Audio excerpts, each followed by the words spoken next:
মধ্যপ্রাচ্যের সামরিক শক্তির ভারসাম্যে নতুন মাত্রা যোগ করেছে ইরানের ইসলামিক রেভলিউশনারি গার্ড আইআরজিসির নতুন যুদ্ধ ড্রোন গাজা। সম্প্রতি এক সামরিক মহড়ায় অংশ নিয়ে এই ড্রোনের সক্ষমতা প্রথমবারের মতো বিশ্ববাসীর সামনে উঠে এসেছে। বিশাল পরিসরের এই ড্রোন ইরানের সামরিক প্রযুক্তির উন্নয়নের প্রতীক হয়ে উঠেছে। তবে সবচেয়ে চমকপ্রদ বিষয় হলো এই ড্রোন পশ্চিমা শক্তিধর দেশগুলোকে হতভম্ব ও শঙ্কিত করে তুলেছে।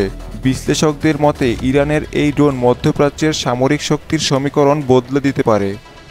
ইরানের এই নতুন যুদ্ধ ড্রোনের দৈর্ঘ্য 22 মিটার বা 72 ফুট, যা যুক্তরাষ্ট্রের MQ-9 রিপেয়ার ড্রোনের থেকেও বড়।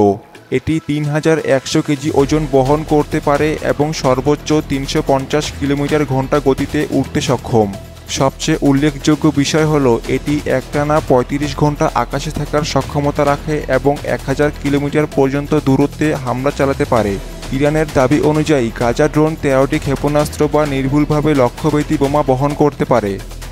বিশ্লেষকরা মনে করছেন ইরানের এই ড্রোন শুধুমাত্র প্রতিরক্ষা কৌশলের অংশ নয়, বরং এটি ইরানের সামরিক সক্ষমতার নতুন প্রতীক।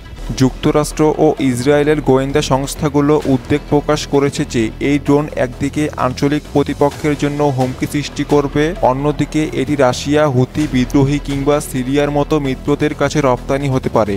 বিশেষজ্ঞ স্যামুয়েল বেন্ডেট বলেন, এই ড্রোনের প্রযুক্তি যদি কার্যকর হয় তাহলে এটি পশ্চিমা বিশ্বের জন্য এক নতুন নিরাপত্তা সংকটের ইঙ্গিত বহন করছে।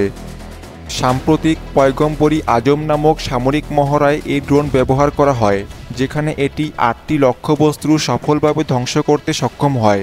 এটি শুধু আক্রমণের জন্যই নয়, বরং নজরদারি ও গোয়েন্দা তথ্য সংগ্রহের কাজেও ব্যবহার করা হতে পারে। ইরানের সামরিক মহড়ায় এই ড্রোনের অন্তর্ভুক্তি বোঝাচ্ছে দেশটি আকাশ প্রতিরক্ষা ও হামলার ক্ষেত্রে আরও শক্তিশালী হয়ে উঠছে। ইসরায়েলের সামরিক কর্মকর্তারা এই ড্রোনকে গুরুতর হুমকি হিসেবে দেখছেন। ইসরায়েলের প্রতিরক্ষা বাহিনী মনে করেন এই ড্রোন যদি সত্যিই ঘোষিত পরিসংখ্যান অনুসারে কার্যকর হয় তাহলে এটি মধ্যপ্রাচ্যের বর্তমান সামরিক ভারসাম্যকে নড়বড়ে করে দিতে পারে।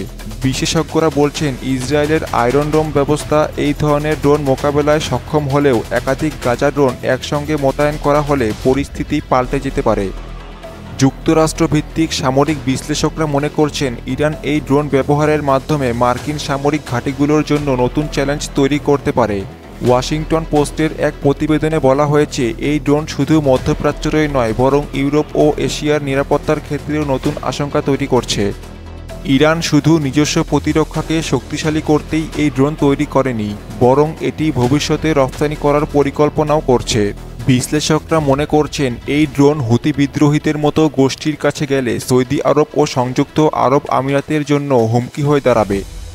গাজা ড্রোন ইরানের সামরিক সক্ষমতা বাড়ালেও এটি ইসরায়েল ও যুক্তরাষ্ট্রের মতো উন্নত আকাশ প্রতিরক্ষা ব্যবস্থার বিরুদ্ধে কতটা কার্যকর হবে তা এখনও প্রশ্নসাপেক্ষ।